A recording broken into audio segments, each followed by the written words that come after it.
What's up, guys? Welcome back to Newswave. Yesterday, the new Call of Duty game for 2026 was officially unveiled, and things got interesting when they made the announcement that it would be coming to the Switch 2, which marks a return for the franchise to a Nintendo platform since the Wii U days, like 13 years ago. And we're going to go over all the details here today. Also, we are going to be talking about a massive leak, and we've been talking about leaks leading into next week. This one, though, kind of extends into 2027, but it's something that Atlas fans have been waiting to hear about for a long time. And we also have some more information coming out of Microsoft with Xbox and Asha Sharma as she starts to paint a picture for the future of Xbox and some hard choices they're gonna have to make. But we'll go over all of that and more. Guys, if you enjoy these videos, make sure you hit that like button. Helps out a ton. And if you're new here to the Spawn Wave channel, make sure you subscribe down below. And we're gonna start today actually with Call of Duty, specifically though, Call of Duty Warzone and last generation systems that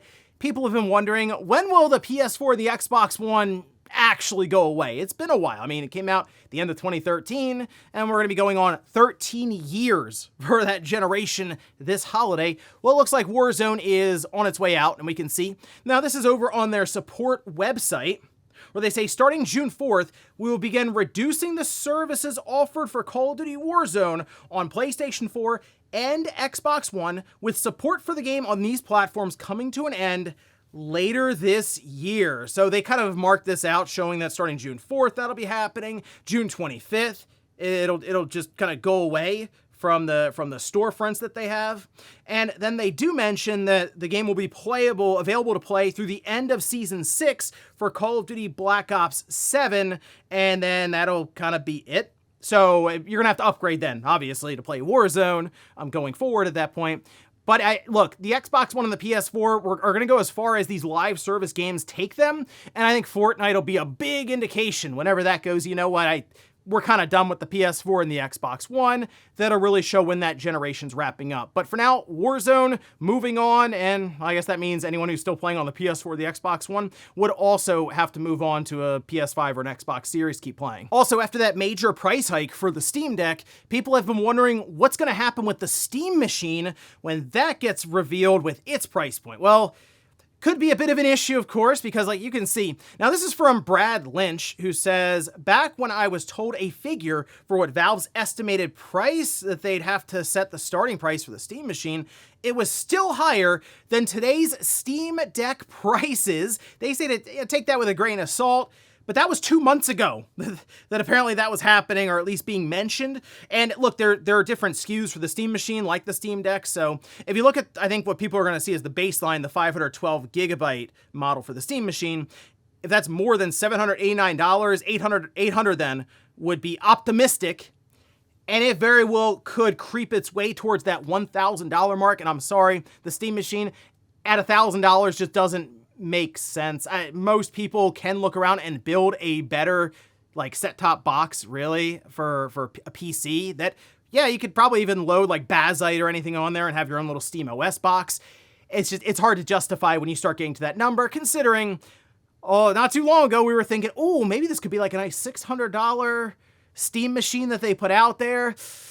Probably not looking to be the case now. Oh, and good news for 007 First Light, we can see it's now sold 1.5 million copies. I say good news. Obviously, if you enjoy the game or are a fan of the James Bond franchise, 007, you're going to want to see it continue. And sales like these, obviously, are going to tell IO and like the rights holder stuff for Bond to continue on. They kind of have to as well. I mean, they've sort of talked about it becoming more of like a series for them, similar to Hitman. And yeah, it seems like people are enjoying First Light. Again, the reviews come out. It does very well there from a critic standpoint. For the most part, people like it. There's a lot of conversation, we'll say, on social media. But after I finish the game and play through it, I look back on it and say, you know what? That was a good game, but I would like to see more for the next one. So I'm hoping for a bit of a jump in overall quality, but like really just ideas for like the Bond franchise when it comes to a video game. I think there's a lot they can still do here. And guys, with some of the quick news out of the way, let's get into the bigger stuff. Let's start right away with Call of Duty Modern Warfare 4. We already knew that it was going to be Modern Warfare. That was kind of thrown out there. And it seems like maybe next year we'll see something a bit different from your typical Black Ops or Modern Warfare. But this is Infinity Ward, and out of the developers they have right now, especially with how into left field that Black Ops has gotten. I typically look to Infinity Ward to try to pull things back into more of a grounded setting. And I mean, from what they're showing, it seems like that's at least how they're going to start things this October, as we got the release date, the platforms, and yes, that does include the Switch 2. This will be a return for the franchise to Nintendo platform since the Wii U days with Call of Duty Ghosts, but they have a bunch of details along with several trailers, even gameplay clips that they put out there. Again, starting with the release date, October 23rd, PS5, Xbox, PC, and Switch 2. Right now they have the Switch 2 kind of separated a bit when it comes to, like, for example, being able to pre-order the game. That is not live yet. They might be looking to have Call of Duty included in the Nintendo Direct and then kind of have Nintendo set all of that up as they're advertising it. I mean, of course, if you're Nintendo and if you're Microsoft and Activision Blizzard, you're going to want to put this in a Direct. That makes complete sense to me. We have a bit of a rundown here for the campaign, and that's the other thing. The campaign we had for Black Ops 7 was terrible, and it looks like this one from Infinity Ward, I think, is going to be much better.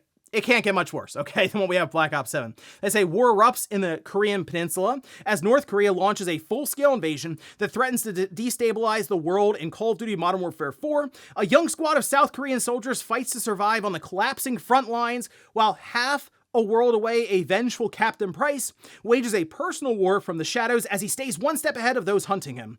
As Price's off-book mission collides with the forces behind the invasion, the war spreads beyond anyone's control. Now, they did list a couple of different locations that you'll be going through here: Korea, New York, Paris, so you'll be kind of globe hopping a bit there. But it also mentioned the campaign will work completely offline. And we know we've seen with Call of Duty, a lot of the stuff gets tied into like always online because they have all kinds of skins and extra currency and stuff to buy. That I'm sure will still be here, but the fact that this will be an offline campaign is, I'm hopeful. I am. We kind of go through this though with Call of Duty, which I'll get back to here in a moment after we go through some of the details on how we feel about it from reveal to release, but they do go over some of the multiplayer details. It will be traditional multiplayer with Call of Duty. They have the DMZ, which is kind of their extraction-based game mode. Bloom has been removed for aiming. They'll have recoil and weapon handling. That's all been rebuilt. Movement has been built to deliver fast and grounded combat. They'll have 12 core maps for multiplayer. They redesigned the Create class. They have a traditional prestige option. And I will say, from what they were showing off here, it looks visually impressive. They showed what looked like they were going through like an urban area there through a convenience store, and just kind of the body cam footage and the look. It looked realistic. Like I mean, I think back to 2019 Modern Warfare when they did the night raid in the house, and that looked insane. This is kind of on that level, actually. Now, Infinity Ward has partnered with Digital Legends for the Switch 2 version. More details there will be coming later this summer, but they will have full crossplay, cross progression, the whole deal. So with that in mind, the Switch 2 version would have to be parity, at least to a degree, with the other versions of the game. So I assume then the Switch 2, it would have to be 60 frames per second. Otherwise, you wouldn't put everyone in the same pool for like crossplay. You would separate Switch 2 from some of the others. So really, right off the bat, that's good news. Warzone, that should also be coming over then to the Switch 2. And I know there are a lot of people, I'm sure, watching, and I see it all the time when it comes to Call of Duty. They just don't care. And that's fine, but Call of Duty is a mainstream staple title. Like every year, there are people who look forward to it and they buy that, and then maybe one other game each year. So this is a massive title for Nintendo to finally get back on their platform. And we knew it was coming because Microsoft signed that 10-year deal with Nintendo as part of them trying to get Activision Blizzard, of course. That was just something they threw out there as, hey, we mean business. We're trying to get Call of Duty to more platforms. We're going to do something that Activision Blizzard has not done in quite a while. We're going to get Call of Duty onto Nintendo's system. Now, at the time, the Switch 1 is what was rolling, and everyone was like, oh, okay, that'll be interesting to see. We're not going to see it. We'll see it on the Switch 2. But, I mean, there's certainly a novelty factor there, I will say, which we'll talk about a bit more because that was part of the poll question. If you're looking to pick up Call of Duty, which platform are you going to grab it on? Next up, let's talk about a major leak that has hit the internet as we are starting to see, yes, Persona 6, like tangible evidence of Persona 6 existing. I mean, we know it's coming, obviously, with what Persona 5 has done from a sales perspective, but it's also spanned multiple generations. That was a PlayStation 3 game, and still playing it on the PS5 at this point as the newest mainline numbered Persona game. But it does appear that Persona 6 is most likely slated for 2027, and we could potentially see maybe a mention or a tease for it next week, but we can see this. This is over on Persona Central, saying allegedly originating from social media platform, apparently it's China's TikTok, via a member of an outsourced animation team, a user from Chinese message board Red Note claims to have received leaked images featuring Persona 6 character designs and background art. I don't know if I can show this, okay? Because it, once again, seems that Atlas, Sega, they're going around and making sure that wherever they can pull this down through copyright claims, they are. So we're inclined to believe that this is real. People over on Reset Air, for example, who are notable insiders, are like, yeah, those are the character designs. There you go, surprise. So it seems like there are two characters now.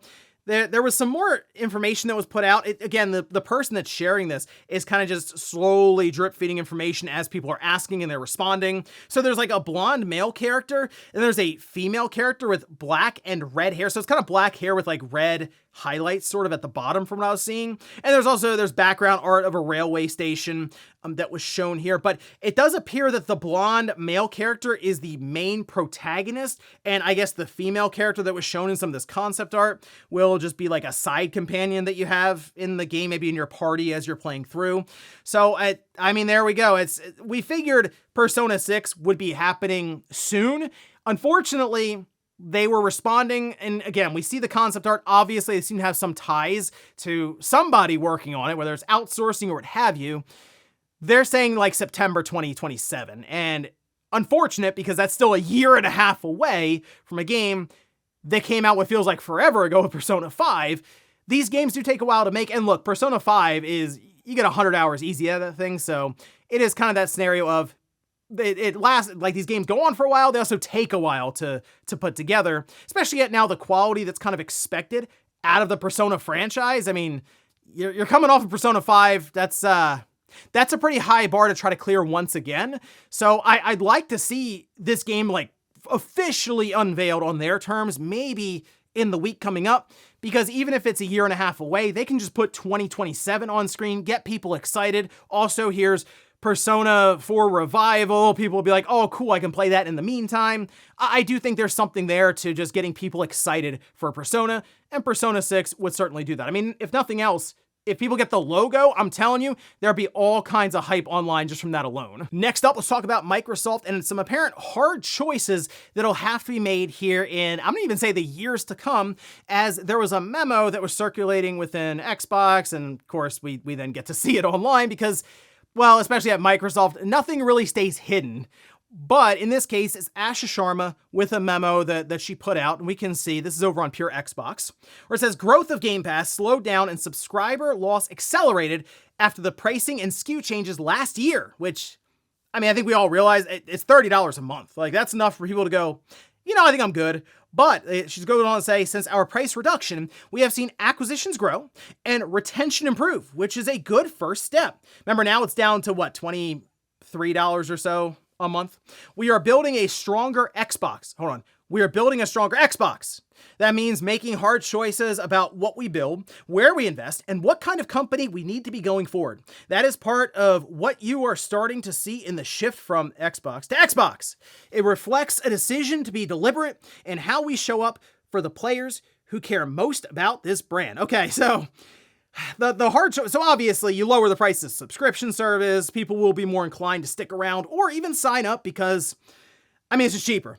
We know price sensitivity now is at an all-time high, especially just the way it is currently in the world, the economy, and everything's just expensive. So when something gets a little cheaper, you go, oh, that's different. Maybe I'll put my money there. So I get it. Okay, the hard choices. There are a number of things you can take away from that. It very well could be the continued evolution of Game Pass to get cheaper. How do you make Game Pass cheaper right now?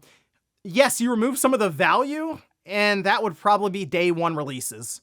I don't know how people are going to feel about this. So from one angle, you might not care about every game that goes into Game Pass, but if every game that is day one, like it goes in to Game Pass, they have to kind of include that in the value, even if you're just not interested in it. Like I think back to Keeper. You know, that was one that went in, and I don't know how many people were like, oh, finally, Keeper's here. Not that the game was bad. It was a very interesting game, but I just don't know how many people were like, finally, now this makes sense for my the amount of money I'm putting in. Even something like Outer Worlds 2, that was a big game. They even tried to get $80 for it. But again, I don't really know how many people were like, finally, I can play this on the subscription service. If Game Pass was $15 a month, but there was no day one releases, but games went in maybe after a year, and there's still the massive library of titles, would people be more inclined to go that route as opposed to make Game Pass more expensive to put more and more benefits into it? Like if they removed day one releases and this Fortnite pass thing that's in there, and it was $15 a month with the current number of games, I think that would actually be a good move. Now, the other hard choices could be them reevaluating the number of studios they have. Do some need to shut down? That is always going to come up, of course, as we go along with layoffs constantly happening in the gaming industry. But I think right now, a lot of it comes down to how do we work through Game Pass? How do we make it cheaper? How do we make it more interesting to people who may be left? And that's going to be an interesting one when they have to maybe present it to people here starting, I'm going to say, next year going into the Project Helix reveal and then eventual release. And in our last bit of news, let's talk about Nintendo in Japan, as of course, this week, the Switch 2 did go up in price, but we have some lagging data here from the Famitsu sales charts last week that shows, yes, people had the idea of, let's go out and get a Switch 2 now before the price shoots up and actually becomes more expensive than the PS5 in the territory. So let's take a look. This is overall an install base form. At the top, though, is Tomodachi Life, Living the Dream, continuing its run at that #1 spot, another 65,000 copies. It's now climbed over 1.2 million copies sold. Yoshi and the Mysterious Book, almost 40,000. I guess that's all right, opening for it. So there you go, Yoshi at least moved some units there. Then we have Pokemon Pocopia. That's up above, of course, 1 million copies, still piling on there. Mario Kart World, Tales of Arise Beyond the Dawn Edition, Pokemon Legends ZA on the Switch 2, then Minecraft, Animal Crossing New Horizons on the Switch 2, Super Mario Party Jamboree, and then Kirby Air Riders. Moving over to the hardware, another massive week for Nintendo with the Switch 2, 247,880 systems. It is quickly approaching the 6 million system mark in Japan alone. And that's almost within the first year of the system being on sale. Again, it's going to slow down because the system is just going to get more expensive in Japan, and it will lose a pretty significant advantage with that Japan-only SKU that's region locked. That was actually quite affordable. Unfortunately, that's seeing a pretty substantial price increase here now. Again, starting this week. Then we have the Switch 1, 9,539 systems. The PlayStation 5, 8,673 systems. And then the Xbox Series, 877. You know, I will say the Xbox Series has now crossed 700,000 systems. So, unfortunately, it doesn't look like 1 million systems is in play for the Xbox Series at this point. Which again is kind of a shame because the Xbox 360 still remains like the system for Microsoft in Japan, and that cleared well above 1 million units. But the Switch 2, it'll be interesting. I just wanted to give you guys some context here with these numbers. As we go into the next week, when we'll see numbers for this week where the system just becomes more expensive, we'll see what kind of a drop-off Nintendo has. And before we go to the comment of the day, we'll take a look at the poll that I posted up yesterday, where I ask, if you're buying Call of Duty Modern Warfare 4 this year, what platform are you playing it on? I want to point out, I saw this coming in, and I realized there weren't that many votes, and it was because I said, if you're buying Call of Duty Modern Warfare 4, I understand there are a lot of people who watch the channel who are like, I don't really want to play Call of Duty that much, so I get it. I saw the comments. Trust me, they're like, you should add an option for not buying Call of Duty. And it's like, well, YouTube only gives me 4 options, so take it up with YouTube. Anyway, the Switch 2 was leading the way, 36%, the PS5 then at 29%, PC at 19%, Xbox at 16%. I think the Switch 2 will have a novelty factor with Call of Duty Modern Warfare 4. If you just look at the social media interaction, PlayStation and Nintendo both announced Call of Duty Modern Warfare 4 alongside Activision. Nintendo had nearly 2 million impressions on it. PlayStation had about 250,000 impressions on it. It's completely, it's like night and day, completely different. I think it's just the return of Call of Duty to Nintendo with the Switch 2, and just a lot of intrigue in how the game is going to even like run on the system. That's like a starting block right there. Whereas on the PlayStation, it's just kind of expected, yeah, okay, another year, another Call of Duty. Whereas with Nintendo, it's like, it's been 13 years. Call of Duty's finally back. And we'll finish up with the comment of the day as you're seeing here. This is from Gaming, who says that $500 Switch 2 ain't looking too bad now. It's funny, I had mentioned that if Nintendo just stands still at $450, even when that was going back and forth on, is that too expensive for the Switch 2? It was basically where I figured it would be with my price prediction of $450, but I said if they can just keep it there, everything else is probably going to get more expensive, so it'll end up looking downright cheap.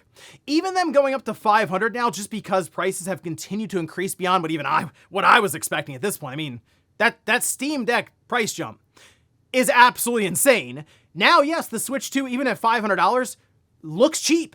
And it's crazy to say that, because $500 starting for the flagship devices now, I mean, year 6 for the PS5 and the Xbox Series, and $500 is like cheap. Like, it'd be nice if the PS5 was $500, how people are looking at it. It's a weird time in gaming right now. It's a weird generation. And I mean, we're in, the new generation for Nintendo. And I think it's only going to get weirder, because they said themselves, the $50 price increase does not cover what we're dealing with here for memory. So I hate to say it, I think probably next year, after the holiday season, we're most likely going to see another price increase for the Switch 2, probably for the PlayStation, and Microsoft might just stop making Xboxes. That just might be their strategy. I don't know. So it's a very upside down world right now with this. And ladies and gentlemen, that's going to do it here for Newswave. If you enjoyed this video, guys, hit that like button. If not, hit the dislike. Leave comments down below about everything we talked about here today. If you missed yesterday's Newswave, I'll leave it up here in a card. Or maybe you want to hear more about the Steam machine and what my price prediction is now after that massive Steam Deck price jump. I took a look at that in a video, and I'll leave it right below. Thanks, guys, for watching, and I'll see you next time.